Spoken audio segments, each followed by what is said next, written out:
I'd been in love with Lila for 5 years. But after discovering she was in love with my best friend, I decided to give up. I requested a seat change, stopped eating with them, studying with them, and walking home with them. Before my mother and I moved to Austin, I stuffed the scarf I had hand-knitted for her, the one I never had the courage to give her, into the desk of the student who sat in front of her. I left a casual note. I think you're a nice person, so this is for you. I never thought I'd see Lila again. Yet when we met once more, the scarf that was meant for the person in front of her was wrapped around her neck. And when she saw the woman standing shoulder to shoulder with me, her eyes turned red as she asked, "You don't want me anymore?" The day the school track meet in Beverly Hills ended, a sensational piece of gossip spread like wildfire. Lila, the cool top-of-the-class student, was dating Ethan, the most popular guy in school. As a mutual friend to both these campus celebrities, I was immediately swarmed by curious classmates the moment I returned to school. "The three of you walk together every day. You must know the inside story." I looked at their prying, curious eyes and thought of the video I had seen not long ago, a bitter taste filling my mouth. If it hadn't been for Ethan running the 1,000-meter race, collapsing from exhaustion on the track, and Lila being the first to rush to his side to help him to the nurse's office, her face etched with worry, captured by countless phones, I would have never known. I would have never known Lila was in love with Ethan. I should have realized it sooner. Several times when Ethan came to find us, I had seen it through the classroom window, the joy in Lila's eyes when she looked at him. How could I have been so slow? Lila and Ethan, whether in terms of family background or looks, were a match made in heaven, the school's queen and its king. If Lila were to fall for someone, of course it would be Ethan. Perhaps walking alongside them for all these years had gradually made me forget that I was fundamentally from a different social class. It was only because my mom worked for the Harrington family, Lila's family, that I had this temporary intersection with their lives. In reality, I had never truly been part of their circle. A single piece of clothing Ethan bought casually was worth my mom's entire monthly salary. Lila's shoes were never less than 4 figures. Thinking of this, I pushed the birthday gift I had prepared for Lila long ago deeper into my desk, my emotions cooling. "I don't know anything about their business," I said. "How could you not know?" Someone retorted, and others chimed in. "You're not trying to cover for them, are you? Don't lie to us. We won't tell the teachers." Yeah, the look on her face when she saw Ethan fall. "Don't tell us she doesn't like him. We won't believe it." The questions from my classmates came one after another, surrounding my desk so tightly there was no way out. It was the first time in my 2 years at this school that I had ever been the center of so much attention, but at that moment, I hated it. I couldn't hold back my emotions any longer. I already said I don't know. Are you deaf? It was the first time I'd ever lost my temper. Everyone froze. Someone shifted aside, creating a small gap, and through it, I saw Lila and Ethan standing outside the crowd. I didn't know when they had returned from the nurse's office. The handsome pair stood together, shoulders touching, a truly eye-catching sight that drew gazes from the classroom and the hallway. Lila's indifferent eyes met mine. "Come with me for a moment." Under the curious and gossipy stares of everyone, she called me out, completely unconcerned about any misunderstanding. In truth, there was no need for such concern. No one would ever think there was anything between her and me. "Why did you make Ethan run the 1,000-meter for you today?" Lila's questioning tone was laced with blame, and my heart instantly plunged into an icy abyss. "I told you before, if you don't want to run, don't sign up." Bailing at the last minute, making Ethan clean up your mess. You almost got him seriously hurt. She had already convicted me. I wanted to tell her that I hadn't signed up for the 1,000-meter, that someone had played a prank and written my name down. I wanted to tell her it wasn't that I didn't want to run, but that my mother had fainted that day and I had been at the hospital with her all day. I wanted to tell her I didn't ask Ethan to run for me. I had simply told the sports committee member to find a replacement, but I had no idea how it ended up being Ethan. Yet as the words reached my lips, seeing her cold gaze, the desire to explain vanished. She was in love with Ethan. Regardless of my reasons, the fact was that I had indirectly caused him harm. She didn't care if it was unintentional. She was still angry with me. Angry that I had hurt the person she loved. Explaining wouldn't calm her down. "I'm sorry," I said, lowering my head. Lila frowned. "You shouldn't be apologizing to me. You should be apologizing to Ethan." Okay, perhaps my agreement was too quick, too decisive, because she seemed taken aback. her frown deepening. Her dark eyes stared at me as if she wanted to say something more, but in the end, she just grunted in acknowledgement. Without looking at her, I turned and walked towards Ethan's classroom.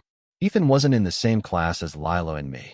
Usually, after class for lunch and on the way home, Ethan would come find us, and the three of us would leave together. I never thought much of it before, just that the three of us were good friends. But now I realized I was just a giant third wheel, getting in their way every single day, hindering their time together. They were probably tired of me not taking the hint. I didn't know before, so it didn't matter. But now that I did, I wouldn't be so shameless as to stick around. For several days, I stopped joining them for lunch on the rooftop. After school, I'd find an excuse to stay behind, refusing to walk with them. When they made plans for the library over the weekend and Ethan invited me, I didn't go. Perhaps my sudden avoidance was too obvious, because Lila finally noticed. When Ethan came to get us after school again, and I had just claimed I hadn't finished my homework, Lila walked up to my desk. "Which homework aren't you done with?" Her questioning tone was so sharp, I felt a pang of guilt. "A lot." "How much is a lot? You've been working on it for days, and you're still not done?" "I'm slow. I don't get it." "If you don't get it, why don't you come to me?" Lila's relentless questioning, one query after another, made the emotions I'd been bottling up for days threaten to spill over. Just as I was about to lose control, Ethan walked in and interrupted Lila. "Why are you getting so worked up?" Ethan punched my shoulder lightly. "Forget the homework for today. It's Lila's birthday, aren't you coming?" The mention of her birthday startled me. Across from me, Lila's cool eyes were still fixed on me, as if blaming me for forgetting even this. In the end, Ethan dragged me along with them. Lila was from a wealthy family, so her birthday party was naturally a grand affair. When the three of us arrived, Lila and Ethan, as campus celebrities, were immediately surrounded by people. As for me, I was instantly swallowed by the crowd, completely ignored. For the first time, I felt the gap between us so clearly. I had actually known Lila since middle school. I only met Ethan in high school, but he had a great personality, and we clicked instantly. He started coming to find me often, and over time, he got to know Lila as well. It was only after they became familiar that we discovered Ethan also lived in Lila's gated community. They were neighbors, though they met a bit late. Two people destined for each other will always find their way together, no matter how delayed the encounter.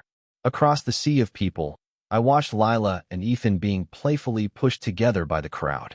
I watched them being teased about how perfect they were for each other, Ethan grinning happily, and Lila's lips curling into a slight smile. I suddenly felt that my presence here today was rather pathetic. Since I hadn't brought a gift anyway, I slipped out of the party hall unnoticed. After getting home, I went to bed early, but in the middle of the night, I heard a knock on the door. Thinking it was my mom, I groggily went to open it, only to find Lila standing there, her face grim. "Why did you leave without saying anything?" I didn't understand her unhappy tone. Did my presence or absence really matter to her? In the class group chat, people were posting videos from her party. She seemed to be having a great time. "Where's my birthday gift?" she suddenly asked. I thought of the gift I had spent months preparing, and then I thought of the video where Ethan gave her a scarf worth thousands of dollars. I suddenly felt a wave of embarrassment and shame. It was bad enough that our gifts were the same, but one was absurdly expensive while the other cost only a few dollars to make. And my scarf was even knitted horribly. I forgot. I didn't prepare one. Across from me, Lila's breath hitched. Just as she was about to say something else, footsteps echoed in the hallway. I took a step back and closed the door. Lila seemed furious that I hadn't prepared a birthday gift for her and ignored me for over a week. Perhaps she thought I would, as always, be the first to show weakness and apologize. But this time I didn't. Instead, I went to the teacher and requested to change my seat, moving away from the desk in front of her. Lila's special status meant she never had to move during the monthly seat rotations, and as her good friend, I was granted the special privilege of staying put as well, so I had always been her front desk mate. Now that I had suddenly moved, Lila's face darkened. She pulled me into the stairwell and demanded to know what I was doing. I tried to leave, but she blocked me. During the struggle, Ethan came up the stairs and saw us. Even though Lila and I were doing nothing, when my eyes met Ethan's, I felt an inexplicable sense of guilt and shame, as if I'd been caught in the act. That same day, Ethan casually asked me, "Do you like Lila too?" He used the word too, and the meaning was obvious. Ethan, you're my best friend. I don't want us to fall out over Lila. You know that, right? Though Ethan's tone and attitude were the same as always, he felt like a stranger to me. Or perhaps I had never truly known him, because in the next second, as he heard footsteps approaching, he suddenly missed a step right in front of me and fell down the stairs. Luckily, Lila appeared just in time to catch him. He then looked at me and said, "We just had a little argument." I wasn't watching my step. The words seemed like an explanation, but felt more like a cover-up. Across a dozen steps, I saw the look in Lila's eyes as she gazed at me, cold and disappointed. She didn't believe me. My heart sank to the bottom. I turned to leave, but Lila, her face unusually grim, chased after me and blocked my way in a few strides. "What has gotten into you lately?" He said it himself. He wasn't watching his step. "What are you going to blame me for?" "Apologize." She gripped my wrist tightly, her grip incredibly strong. "Are you going to apologize or not?" Her cold gaze was sharp enough to pierce a heart, as if I wouldn't be allowed to leave today unless I apologized. After a minute of silent confrontation, I swallowed the bitterness in my throat. "Lila," she frowned. I said, word by word, "You're a complete idiot." She flinched, staring at me with a look of astonishment. I shook her hand off and walked back to the classroom. It was the boldest thing I had ever said to Lila, and it was the last thing I ever said to her in high school, because soon after, my mother and I moved to Austin. The day we left the Harringtons' employment, I hesitated for a long time, unable to bring myself to throw away the scarf. So I secretly went back to the school, stuffed the scarf into the desk of the person who sat in front of Lila, and left a casual note. "I think you're a nice person, so this is for you." I didn't know who would be sitting at that desk when school started, nor did I know if the thing I left behind would be thrown away like trash. I left my feelings for Lila behind, along with that scarf, in the past. After changing schools, I deleted Lila's contact information and got a new phone number. To quickly adapt to the new environment and not let it affect my studies, I buried myself in books throughout my senior year. The demanding schoolwork left me almost no time to think about the past. 5 years flew by. I never thought I would run into Lila again. But one day, while delivering a file to a client, I was caught in a sudden downpour on a mountain in Aspen and got stranded at a hotel. I ran right into her in the lobby. Outside, a storm raged. Inside, it was noisy and chaotic. But as our eyes met across 5 years of time, my world instantly fell silent. I recognized her immediately, and Ethan beside her. 5 years, and they were still together. Although I had long suspected this possibility, seeing it for real still made my heart stop for a beat. I desperately hoped they wouldn't recognize me. I was a complete mess, while they were elegantly dressed, surrounded by a group of peers who treated them like royalty, exuding an air of calm that stood in stark contrast to me. From their conversation, it seemed they were here on a special trip. "What's wrong, Lila?" someone asked, noticing she had stopped moving. Lila kept looking at me, her cool eyes flickering with an unreadable light, as if she were suppressing some intense emotion. I pretended not to know them and walked past. I sensed her start to move, and I quickened my pace, but in the next second, she grabbed my wrist. Planning to leave without a word again? Her questioning voice was trembling and hoarse. I tried to pull away, but her grip was incredibly tight. She wouldn't let go. "Let go."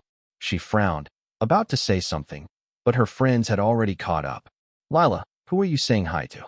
Did you run into a friend?" Their eyes all fell on me, and when they saw Lila holding my hand, their expressions varied. Someone glanced furtively at Ethan. Ethan forced a smile. "Ethan, what are you doing here? And why do you look such a mess?" As he spoke, he subtly positioned himself between Lila and me, seemingly out of concern for my situation. At his words, everyone's attention shifted to me. Seeing my soaked clothes, which altogether probably didn't cost more than $50, these wealthy young men and women looked astonished. Someone blurted out, "Lila, you actually know people like this?" Another more direct person said, "That briefcase is a knockoff, right? I remember there's only one of that model in the world, and my sister gave it to her boyfriend." There was no malice, but I was still stung by words like people like this and knockoff. The truth was, I didn't care about designer brands and had no intention of buying fakes. This briefcase was given to me by my boss, Eva, at the law firm. She had docked half a month of my lunch money for it, saying that I represented the firm's standards and couldn't look too shabby when meeting clients. If I couldn't afford the real thing, at least carry a good knockoff that looked decent. But now, the first time I'd ever taken it out, I ran into Lila and her friends, and they called me out on it in public. I was so embarrassed I couldn't lift my head, afraid to meet Lila's eyes. I imagined she was probably looking at me with the same disdain as before, thinking I was an embarrassment.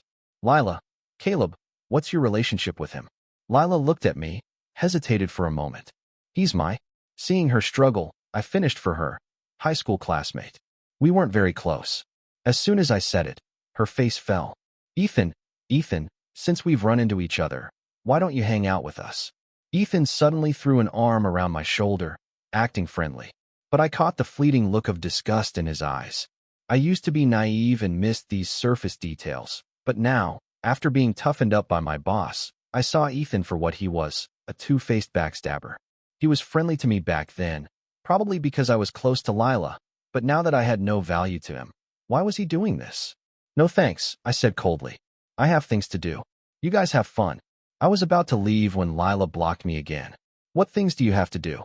Her tone was a familiar, demanding question, just like on her birthday 5 years ago, when she'd asked, "Which homework aren't you done with?" I suddenly felt a surge of irritation, my expression turning cold. What's it to you? She was taken aback, then her face darkened too. Ethan, it's been 5 years. You've really grown some nerve, haven't you? You don't even say hello when you see me, and now you have this attitude. You left without a word back then, and I haven't even gotten angry yet. Do you know why? Ethan, we always thought of you as a friend. I thought you did too. I can't believe you transferred without telling us. Lila and I were really hurt. Ethan quickly cut Lila off, sounding sad, but his intention of claiming ownership was glaringly obvious. Lila stood beside him, not refuting anything, wearing the same expression of blaming me, of being hurt by me. I was trying to figure out how to get away from these two when a familiar voice cut in from the side. Ethan, get over here. The voice was clear and lazy, the tone commanding with a hint of disdain. It was none other than my boss, Eva. Everyone turned to look. Eva stood lazily at the hotel entrance. Though she was also beautiful, her arrogant aura was more prominent. Eva, what are you doing here? Asked the girl who had questioned my briefcase. Eva didn't even glance at her, walking straight to me. Are you a turtle? Why do you just sit in your shell? Even pigs have mouths, don't you? She looked at me with an expression of utter disappointment. Lila frowned and interjected. Who are you? Why do you have to talk to him like that? I pay him. What do you think? The words were ambiguous, and Lila's face changed slightly, as did the faces of the others behind her. Eva's sister, however, gasped. Eva, is he your boyfriend? The briefcase you bought, you gave it to him? So it's not a fake? It's not a fake. I was stunned. Beside me, Eva shot a cool glance at her sister, Haley. Should I buy you a megaphone to wear on your head? You could be a little louder. Eva snapped at everyone she met, even her own sister. While everyone was still reeling from the shock, she pulled me away, and so I didn't see the fleeting darkness that crossed Lila's eyes. Behind me, she tried to follow, but Ethan held her back. It's my birthday today. Can you not leave? It makes me lose face. There were too many people stranded on the mountain, and all the hotel rooms were booked. I couldn't afford a presidential suite and had already gotten permission from the front desk to spend the night in the lobby. I never expected Eva to show up. It was only when I followed her into the presidential suite she had booked that I finally felt like I had my soul back. Boss, what are you doing here? She took off her coat and sat down comfortably on the sofa. Can't I have been here all along? If you were here all along, why did you make me deliver the file today? And my colleagues at the firm said you had a court hearing today that wouldn't end until 4 o'clock in the afternoon. I wanted to ask, but I didn't dare. After all, Eva was notorious in the industry for her sharp tongue, her love of arguing and scolding people, just like a moment ago. I had only been at the firm for 3 months, and she had already berated me no less than 30 times. The thing she called me most often was stupid, stupid mind, stupid mouth. As I was lost in thought with my head down, my vision suddenly darkened. A beautiful face appeared abruptly in front of me, startling me. Boss. Tisk. Eva stared at me for a few seconds before pulling back and standing up straight. You're not even that handsome. How did you get caught up in such a cliché love triangle? How do you know about my relationship with them? Shouldn't you be refuting my first sentence, huh? Eva looked at me, exasperated. Ethan, when someone calls you ugly, Aren't you supposed to insult them back? Why are you so calm about it? But you were telling the truth. Eva was speechless. Even if it's the truth, you have to fight back. Don't you have any dignity, Ethan? When things happen, spend less time reflecting on yourself and more time blaming others. Understand? But you're my boss. So what if I'm your boss? I'm your boss, so I can scold you whenever I want. She's the person you like, so she can insult you whenever she wants? Ethan, you always find excuses for your own weakness. A famous person once said, "A man who is not wild at 20 will never be anything." You're already 22, boss. That same famous person also said, "A man who is still wild at 30 is also nothing." Ethan, do I look like I'm nothing? Eva scoffed. The above quote only applies to ordinary people like you. But for a genius like me, I have the capital to be wild whenever I want. Boss, you're not just a little narcissistic. Wrong. People without substance are narcissistic. People like me are just self-aware. She paused. Then, as if remembering something, she exploded. Ethan, I'm not 30 yet. Don't you dare round up. It was true. My colleagues at the firm said the boss had become particularly sensitive about her age after her 28th birthday. I don't know how Lila got my contact information. I had just showered and was about to sleep when I received her call. Are you with your boss right now? It had only been a few hours, and she had already figured out my relationship with Eva. I was a bit surprised, but then I remembered Lila wasn't an ordinary person. Her connections were probably extensive, so finding out wasn't that difficult. If you have something to say, say it. I'm going to bed. Ethan, I've been thinking about something for years, and I can't figure it out. Why did you become like this? Why do you seem so angry with me? And your attitude towards Ethan is so cold too. Isn't he your best friend? It was his birthday today. Did you forget? I felt my recently calmed emotions starting to rise again. I don't know why, but Lila always had the ability to stir my emotions, whether sad or angry. Perhaps what Eva said tonight had an effect on me, because I couldn't stop myself from retorting, "Lila, we're not friends. We never were." There was a few seconds of silence on the other end. Is that what you've always thought? Yes. How can two people with an unequal relationship be friends? In high school, people used to joke that I was the sidekick to the school's king and queen. You never denied it back then. You even laughed along. So all those times we spent together, what were they? You mean the king and queen and their little follower? How could you think that? I never thought that, and Ethan never thought that either. You really know Ethan well, don't you? So sure he never thought that. Ethan, do you have any idea what you're saying? All these years you were gone, he was always concerned about you, thinking about you. He was miserable every day, and you're saying this behind his back? Ethan stopped talking to her. If you're not disgusted, I am. Eva had come in at some point, snatched the phone from my hand, and hung up. Just before she did, I could faintly hear Lila's anxious voice. Why is there a woman's voice in your room? Is that Eva? Aren't you just her subordinate? Why are you still together so late at night, Ethan? But no one answered her. Only the dial tone remained. I looked at Eva, who was wearing only a bathrobe tied rather loosely, and hesitated before advising. Boss, you should probably put on more clothes. What's wrong? Don't I look good? It's not that.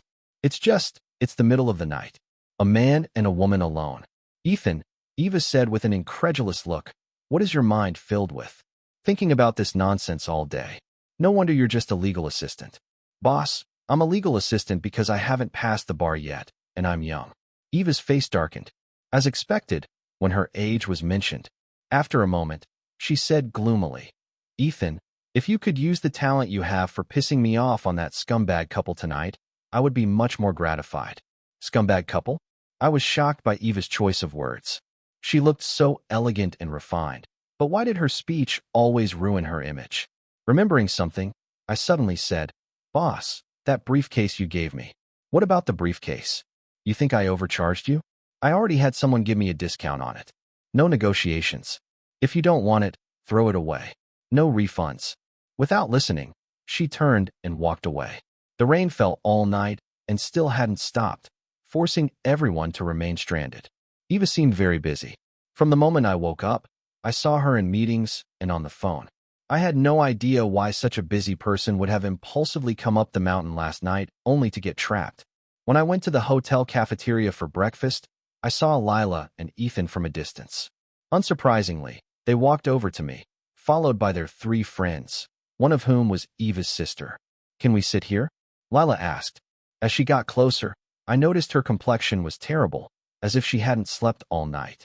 Had they partied too hard for Ethan's birthday last night and stayed up? Before I could respond, she sat down next to me. Ethan's expression froze for a second before he silently went to sit on the opposite side. Their three friends, with various expressions, also found seats. I wasn't very hungry to begin with, and was about to get up with my tray when Lila suddenly slammed her chopsticks down. The sound was loud, and people around us stopped to look. Her dark eyes stared at me. Do you have to be like this? I already told you everything clearly on the phone last night. Hearing this, Lila's face darkened even more. Across the table, Ethan's expression also changed, but he still smiled and spoke up. Lila, I asked you to invite Ethan to my birthday party last night. He never showed up. You didn't forget to tell him, did you?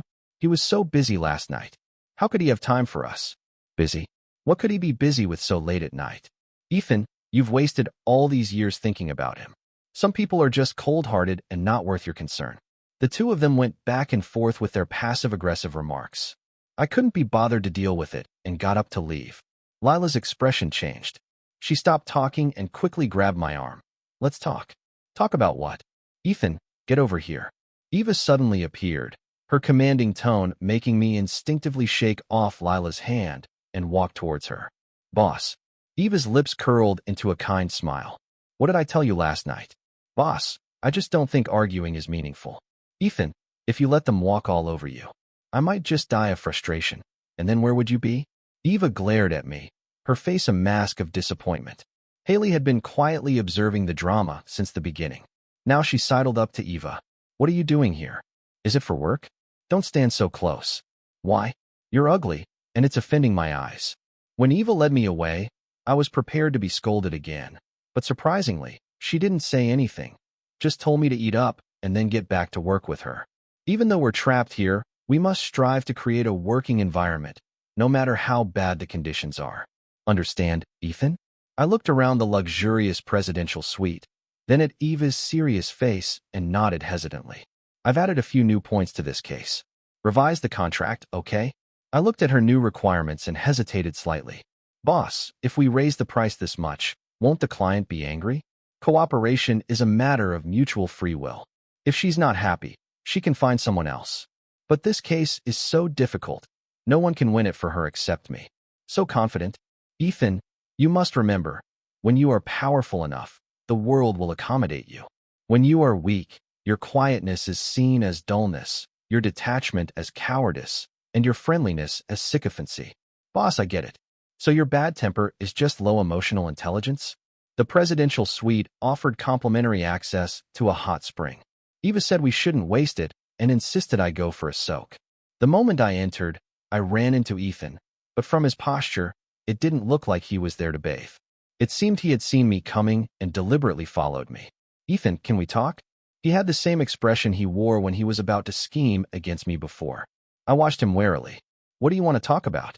Are you angry with me because I accidentally fell 5 years ago, and Lila was too worried and misunderstood you? You're overthinking it. I forgot about what happened 5 years ago. Really? He said with a soft laugh. Then are you still in love with Lila? In love with Lila? I had asked myself that question more than once since she reappeared. Before seeing her again, I didn't know, but after our reunion, I seemed to have an answer. It seems you still are. So you came here intentionally to run into her, didn't you? You want to compete with me? We're supposed to be best friends. Stealing your best friend's girlfriend isn't a good look. While I was lost in thought, Ethan had already constructed his own narrative. You can't win against me. Not to mention, Lila and I have been together all these years. We're even planning to get engaged. You were just the son of her family's maid. Her mother never liked you. Otherwise, your mother wouldn't have been kicked out. My mom was forced out. I interrupted in shock. How do you know that? He just smiled again, not answering. Instead, his eyes scanned the surroundings.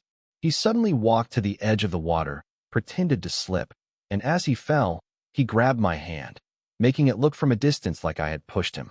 When I heard the splash, I was speechless. He was pulling the same trick again. Lila must be nearby. Sure enough, Ethan's cries for help brought Lila running. She looked at me standing by the edge in shock, then at Ethan in the water. Just as he looked like he was about to drown, she jumped in and pulled him out. Since they were both dressed for the hot spring, they were wearing very little, and getting soaked made them look quite intimate as they embraced. After getting out of the water, Lila seemed either unaware or unbothered by the intimacy with Ethan. She glared at me furiously. "Ethan, I always thought you were careless before, but now I see you're truly malicious. Why are you doing this to Ethan? Your anger should have a limit." "Lila, no, it's not like that. Ethan didn't push me. I slipped and fell on my own. You don't have to cover for him. Didn't you see him just now? Standing there completely unmoved, not caring about you at all. Ethan, he's changed." I cut them off impatiently, walking up to them. "Yes, that's right. I pushed him. Eva said that when you're going to ambush someone, you have to be fast and precise, not giving them a chance to react. So I lifted my foot and kicked Ethan. He was covered in water, and the ground was slippery, so he went flying back into the pool." Lila's eyes widened in shock. Before she could react, I kicked her too. "Watch closely. This time, I'm the one pushing." The commotion finally attracted the attention of others nearby, but they weren't concerned about anyone drowning. They were more curious about this couple who had no shame, engaging in some kind of public play. Lila stood in the water, which only came up to her waist, her face a mixture of embarrassment and rage. She had never been so humiliated in her life. She glared at me, her face black, and roared, "Ethan, what are you screaming about? It's not like you're drowning. It's true. You really do have to let yourself go crazy sometimes." I was only now experiencing the joy Eva must feel every day, fighting with the world. She must be having a blast. I don't know how Eva found out about what happened at the hot spring. On the way down the mountain, she praised me for the first time. "Ethan, I thought you were a lost cause, but now it seems there's some hope for you. That was well done. I had just been so angry at the time that I lost my cool and did something so out of character, but now with my reason returned, I felt timid again in front of Eva, especially when she said she wanted to give me a reward. No need, boss. I'll reward you with a few big cases. Go back and work overtime." "Oh, thank you so much. What's wrong?" "Not happy. I'll be working overtime too." "You're upset that I'm keeping you company?" "Boss, you work overtime for yourself. I work overtime to help you make money. See the difference? Clear and logical. Not bad." I thought that after kicking Lila into the water, she would be furious and never seek me out again, but to my surprise, just a week after I returned to work, I ran into her near the office. "Ethan." As she got closer, I noticed she was wearing a scarf. Seeing the clumsy stitches on it, I frowned instinctively. It was too familiar. "I have something to say to you." I frowned. "What are you here to get even on behalf of your boyfriend again?" "Forget it. I'm not apologizing. He's not my boyfriend. He never was." I was surprised, not understanding what this new drama was about. "I'm sorry I misunderstood you before. I didn't realize Ethan really did jump into the hot spring himself." As she spoke, she suddenly took off the scarf and handed it to me. "This is yours, isn't it? I've kept it safe all these years. I don't remember giving it to you. You didn't give it to me, but you were planning to, weren't you?" I was shocked that she knew, but in the next second, a nameless fire surged within me. "So you knew all along." A flicker of guilt crossed her eyes, but she still tried to explain. "I just saw it in your desk once. Later, after you left, I saw it in the desk of the person in front of me. Don't say any more." My voice was calm without a trace of emotion. Lila's eyelashes trembled. "This was the birthday gift you were originally going to give me, right? But why didn't you give it to me that night? What do you think? Did you misunderstand that Ethan and I were together?" I frowned, fighting back my irritation. She became anxious. "I only recently figured out why you suddenly started avoiding me. I'm sorry, but I really wasn't with Ethan. I don't know why the school rumors spread like that. The person I've always liked is you." "Enough." I interrupted. She looked at me cautiously. I gave a sarcastic laugh. "Stop playing the innocent victim. You were right there. How many times were you teased about being a couple with Ethan? You know exactly how many times." I just thought everyone was joking." "Yeah, joking. So when everyone said I was your and Ethan's little follower, your sidekick, your servant, you thought it was a joke too? And you even laughed along." Lila's face turned pale. "It's not like that." "It's not? Then what is it like?" Eva's sarcastic voice came from behind me. I turned to see Eva smiling at me. "Ethan, you're 5 minutes late. There goes your perfect attendance bonus for the month." I took a deep breath and glared at the cause of my troubles. Lila lowered her head. "Ethan, your attendance bonus. I'll pay for it. My employee, is he your concern?" Eva shot a disdainful look at Lila. Little girl, your tricks might work on a fool like Ethan, but they're not good enough for me. Lila frowned. What happens between him and me is none of your business. Getting defensive? Getting worked up? Feeling guilty? Boss. I looked at Eva, signaling her to tone it down, but she paid me no mind. You don't actually believe her when she says she didn't know, do you? Do you really think she couldn't see that friend of mine, of hers, liked her? She knew you and that friend of mine both liked her, but she pretended not to know. She enjoyed your quiet, humble adoration while also basking in the envy she got from the most popular guy in school liking her. You don't want a woman like that. Eva called him a friend of mine, and Lila's face soured. I was genuinely worried they would start fighting right there at the company entrance. But Eva, not holding back at all, patted my shoulder with a serious tone. Just think about all the times that frenemy framed you. She couldn't even see through his schemes. If she couldn't see through them, then you're better off without a woman like that. She paused, then added, of course, if she could see through them and still play dumb, then you definitely don't want her. Boss, I know you're amazing. I get it. As long as you get it. You two can chat. I'm going to work. You don't have to report your plans to me. Once Eva left, Lila seemed to come back to life. She looked at me, lost. Ethan, it's not like she said. I really didn't know back then. I was only with Ethan because I thought he was your friend. I only became friends with him because of you. Excuse me, I have to get to work. The time Ethan fell down the stairs, I didn't fully believe him either. It's just that you were ignoring me and I was angry, so it's all everyone else's fault, and you're completely blameless. Is that it? Well, you're right. You did nothing wrong. Liking you was my problem. You have absolutely no responsibility to manage my emotions. Just because I liked you. Ethan, a glimmer of light flashed in her eyes, but I cut her off with a cold face. Lila, I used to like you, but I don't anymore. I hope we can part on good terms. Impossible. I don't believe you. Believe it or not. I was about to leave when her eyes turned red. You don't want me anymore, Ethan? I gave you so many chances in the past because I liked you.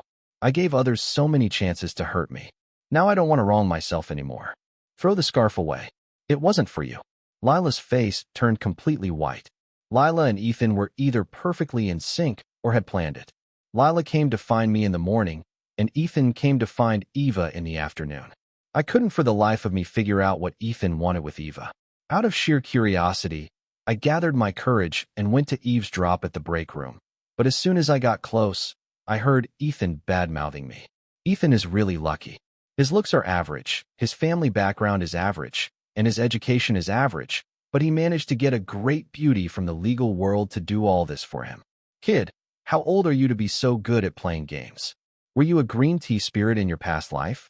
Ethan was choked with anger. Ms. Eva, you like him? Don't you feel like you're lowering yourself? It's people like you who have such thoughts that are cheap. Whoever you like must be blind. Eva's mouth was truly venomous. The contrast made me realize how gently she usually scolded me, just calling me stupid. But speaking of which, if it weren't for you and Lila's mother conspiring to have my mother fired and driven out of Beverly Hills, Ethan wouldn't have changed schools, and this whole butterfly effect wouldn't have happened, and he wouldn't have met me. So I should really thank you, you little friend of mine. What? My mother leaving her job and moving to Austin was Ethan's doing? Ms. Eva, it seems you found out a lot. You really do like him. But I don't understand. You and Lila, why do you like him? Are you consulting me? My consultation fees are very high, $10,000 a question.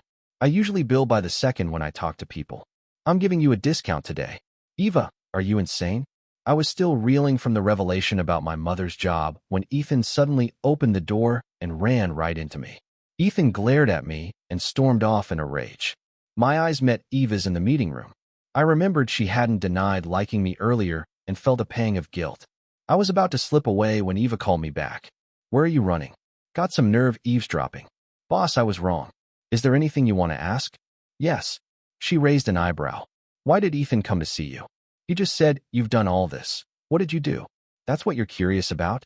I nodded. TSK, your brain. What was I expecting?